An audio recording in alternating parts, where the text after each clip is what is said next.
To students, I am continuing the topic of the first chapter, that is the growth of socialist ideas, and the name of the first chapter is Towards Independence and Partition, the Last Phase, 1935 to 1947. Now, first of all, we'll read about a great leader, that is Jawaharlal Nehru. In the 1930s, socialist ideas felt within and outside Congress. 1930 में socialist यानी सामाजिक जो ideas थे वो कांग्रेस के बाहर भी और कांग्रेस के अंदर भी फैले, यानी महसूस किए जाने लगे. Among the early Congress leaders, जो अर्ली शुरुआती कांग्रेस लीडर्स थे जैसे जवाहरलाल नेहरू, वो बहुत ज़्यादा प्रभावित थे सोशलिस्ट आइडियाज़ से और बहुत ज़्यादा इम्प्रेस्ड, प्रेरित भी थे.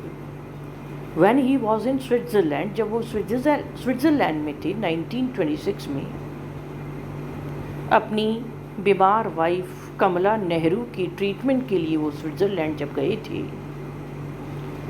तभी उन्हें सबसे पहले सोशलिस्ट आइडियाज़ के बारे में पता लगा. He also learned about the economic activities of the Soviet Union, और उस दौरान सोवियत यूनियन की आर्थिक गतिविधियों के बारे में भी उन्होंने सीखा. After which revolution? After the Bolshevik Revolution of 1917, which was started in Soviet Union. In November 1927, he visited the Soviet Union. नवंबर 1927 में उन्होंने कहाँ विज़िट किया? सोवियत यूनियन चले गए. On the official invitation. Official invitation means officially उनको invite किया गया था, किसी सरकारी काम से, गवर्नमेंट के काम से इनवाइट किया गया था सोवियत यूनियन में. And was greatly impressed by the economic, और बहुत ज़्यादा प्रभावित हुए थे आर्थिक और जो सोशल सामाजिक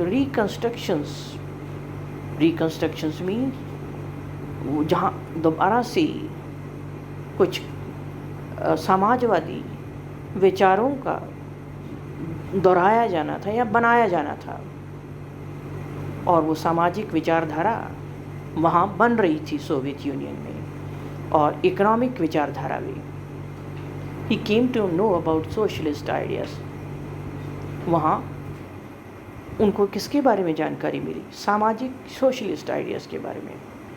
and expected to make full use of them, और उन्होंने ये आस रखी कि वो पूरा यूज़ करेंगे उनका इंडिया में. ही केम बैक इन दिसंबर 1927. वो वापस इंडिया में 1927 में आए.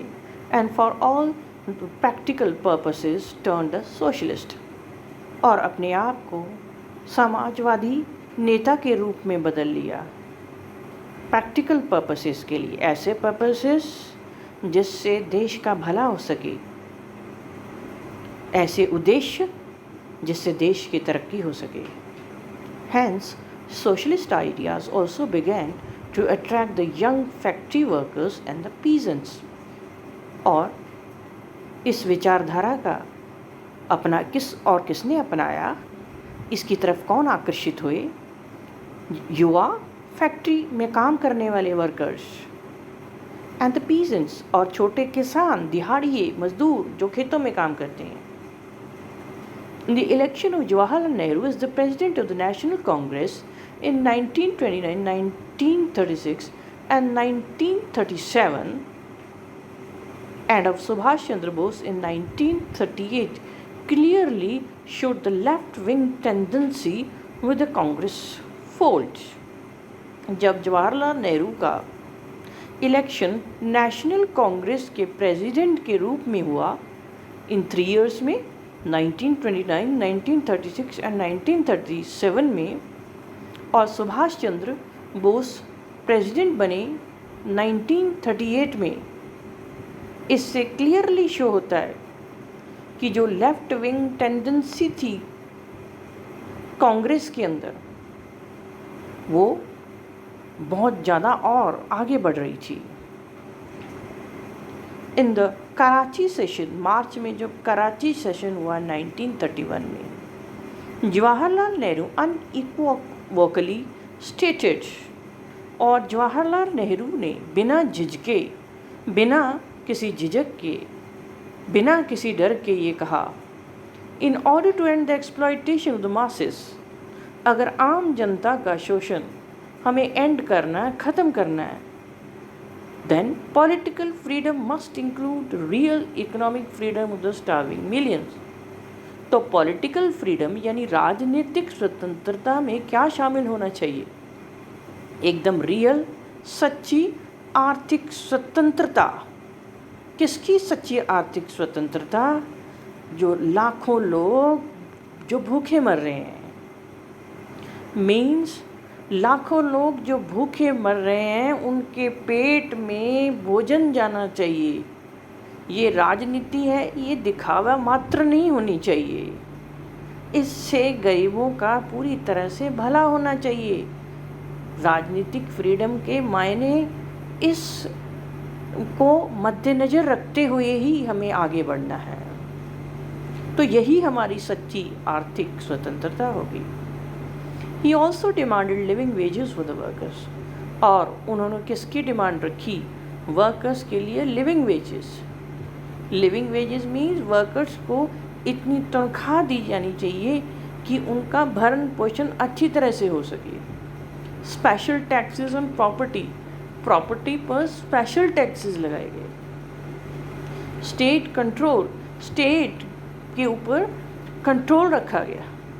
एंड ओनरशिप ऑफ की इंडस्ट्रीज़, जो इंडस्ट्रीज़ बहुत ज़रूरी हैं, जो बेसिक इंडस्ट्रीज़ हैं, जिनके बगैर काम नहीं चल सकता है, जिनके ऊपर दूसरी इंडस्ट्रीज़ भी डिपेंडेंट हैं, जैसे iron and steel,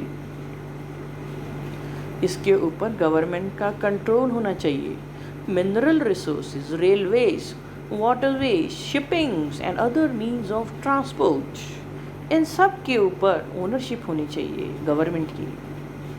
Jawaharlal Nehru thesis, Jawaharlal Nehru ने फंडामेंटल राइट्स और एक पर थीसिस लिखा था, और इकोनॉमिक प्रोग्राम उन्होंने जो अडॉप्ट किए थे कराची सेशन में 1931 में, ये बहुत महत्वपूर्ण कदम था। किसकी तरफ? कांग्रेस के सोशलिज्म की तरफ, कांग्रेस के समाजवाद की तरफ। इन दी लखनऊ एंड फैज़पुर सेशंस, लखनऊ और फैज़पुर सेशंस जो दिसंबर 1935 और 1936 में हुए थे, जवाहरलाल नेहरू ने सोशलिस्ट आइडियाज़ को एलेबोरेट किया और ज़्यादा उनको बढ़ाया चढ़ाया, मीन्स और ज़्यादा उनमें तब्दीली की, चेंजेस किए सोशलिस्ट आइडियाज़ में विद ग्रेट क्लैरिटी, और बड़ी महान क्लैरिफिकेशन के साथ में, स्पष्टीकरण के साथ में, जिसमें कोई कन्फ्यूज़न ना हो सके इन आइडियाज़ में किसी भी जने को। Nehru's working committee after Lucknow included, Nehru की जो वर्किंग कमेटी थी लखनऊ के बाद में, इसमें 3 सोशलिस्ट, नेमली जयप्रकाश नारायण, नरेंद्र देव और अच्युत पटवर्धन का नाम शामिल है। लखनऊ सेशन एक लैंडमार्क था, किसकी एवोल्यूशन में, किसकी जागृति में, यानी लखनऊ सेशन में ही सोशलिस्ट आइडियाज़ की शुरुआत हुई थी और कांग्रेस का प्रोग्राम शुरू हुआ था। इन 1937 Congress condemned Japanese aggression in China. 1937 में कांग्रेस ने आलोचना की थी जब जापानीज़ ने ज़बरदस्ती चाइना के कुछ इलाके पर अपना कब्जा कर लिया था। And in the next year a medical mission was sent to China, और medical mission means medical team भेजी गई थी चाइना में, ताकि जो लोग वुंडेड हैं उनको मेडिकल हेल्प दी जा सके। और इसको लीड किसने किया था? कौन इसके मुखिया थे? Doctor Kotnis. He urged the National Congress to accept socialism. उन्होंने नेशनल कांग्रेस को अर्ज किया था, उन पर स्ट्रेस डाला था कि वो सोशलिज्म को स्वीकार करें एज इट्स गोल, अपने एम के रूप में, अपने गोल के रूप में and to bring itself closer to the peasantry and the working class, और अपने आप को बहुत ज़्यादा नज़दीक लेकर आएं जो गरीब किसान हैं, पीजेंट्स हैं, एंड द वर्किंग क्लास, और जो लेबरर्स हैं जो फैक्ट्रीज़ में काम करते हैं या जो किसी भी तरह का मजदूरी करते हैं।